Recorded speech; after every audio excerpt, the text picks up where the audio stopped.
प्रधानाचार्य, उप प्रधानाचार्य, शिक्षक वर्ग, मित्रगण और मेरे प्यारे भाइयों और बहनों, आप सभी को गणतंत्र दिवस की हार्दिक शुभकामनाएं।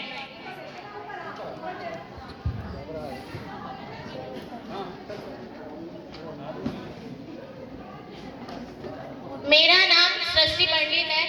मैं कक्षा 8 में पढ़ती हूँ और ये कहते हुए मुझे बहुत गर्व हो रहा है कि मैं भारत की नागरिक हूँ।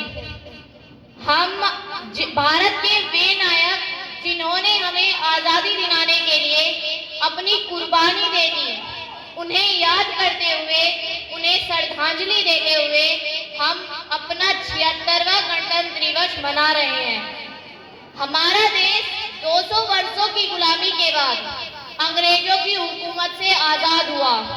इसके बाद भारतीय नेताओं और भारत के वीर लोगों ने सभी नागरिकों को उनके अधिकार देने के बारे में सोचना आरंभ किया, जिसके बाद 26 जनवरी 1950 को हमारा संविधान लागू कर दिया गया, जिसमें सभी तरह के कानून और नियम बनाए गए, जिन्हें सुचारू रूप से लागू किया गया, जिससे आज ही के दिन हमारा देश डेमोक्रेटिक रिपब्लिक बना।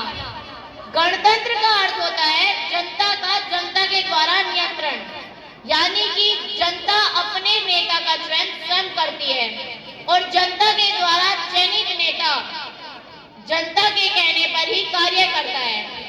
हमारे संविधान को बनने में 2 वर्ष 11 माह और 18 दिन का समय लगा, जिसे 2 भाषाओं में लिखा गया है और इसे बड़े ही प्रेम से प्रेम बिहारी नारायण राय दादा द्वारा लिखा गया है। हमारे संविधान को डॉक्टर बी.आर. अम्बेडकर के नेतृत्व में 284 सदस्यीय टीम, जिसमें 15 महिला सदस्य भी थी, के द्वारा तैयार किया गया। हमारा संविधान विश्व का सबसे बड़ा हस्तलिखित संविधान है, जो न केवल सबसे बड़ा संविधान है, बल्कि एकमात्र ऐसा संविधान है जो सभी धर्म और जाति के लोगों को आपस में जोड़ के रखता है।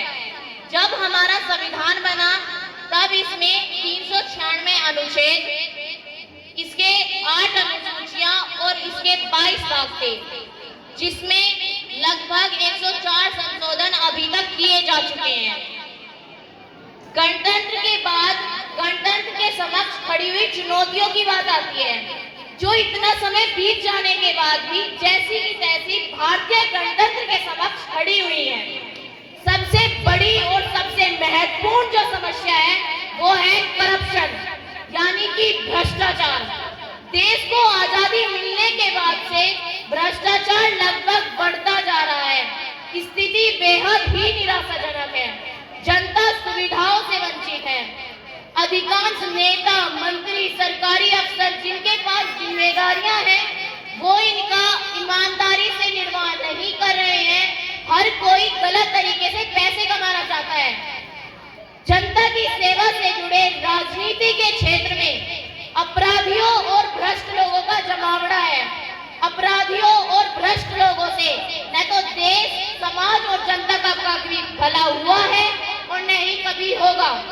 एक दूसरी समस्या आती है अनएम्प्लॉयमेंट, यानी कि बेरोजगारी। बेरोजगारी, गरीबी, अशिक्षा, आतंकवाद, नक्सलवाद, राजनीति का अपराधीकरण, निर्माण क्षेत्र की अनदेखी, किसानों को उनकी फसलों का उचित मूल्य न मिलना, ऐसी बहुत सी समस्याएं हमारे आसपास नजर आ जाएंगी, जिन पर सरकारों की अनदेखी का नतीजा यह है कि समाधान अभी तक नहीं हो पाया है। तीसरी और एक महत्वपूर्ण समस्या आती है कॉलोनियलिज्म, यानी कि सांप्रदायिकता।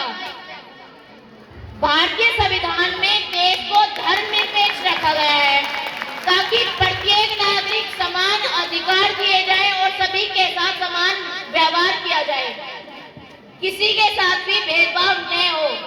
लेकिन राजनीतिक दलों ने इसके ताने बाने को उधेड़ कर रख दिया है।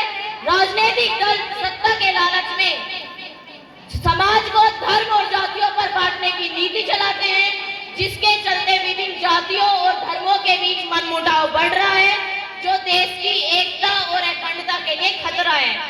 इन समस्याओं पर जिक्र करने का मेरा तात्पर्य सिर्फ ये है कि बदलाव जरूरी है, खासकर पॉलिटिक्स में, यानी कि राजनीति के क्षेत्र में। कभी भी किसी भी एक इंसान के करने से बदलाव नहीं होता, लेकिन एक इंसान ये सोचकर कि मुझसे ही बदलाव होगा और मेरे करने से ही बदलाव होगा, हर कोई अपने मन में ठान ले तो बदलाव अवश्य होगा। तो बताइए, क्या आप सभी बदलाव के लिए तैयार हैं और बदलाव करने में अपना सहयोग देंगे? हाँ। इसी के साथ अब मैं आप सभी से इजाजत चाहूंगी। आप सभी को एक बार फिर गणतंत्र दिवस की हार्दिक शुभकामनाएं। जय हिंद, जय भारत, थैंक यू।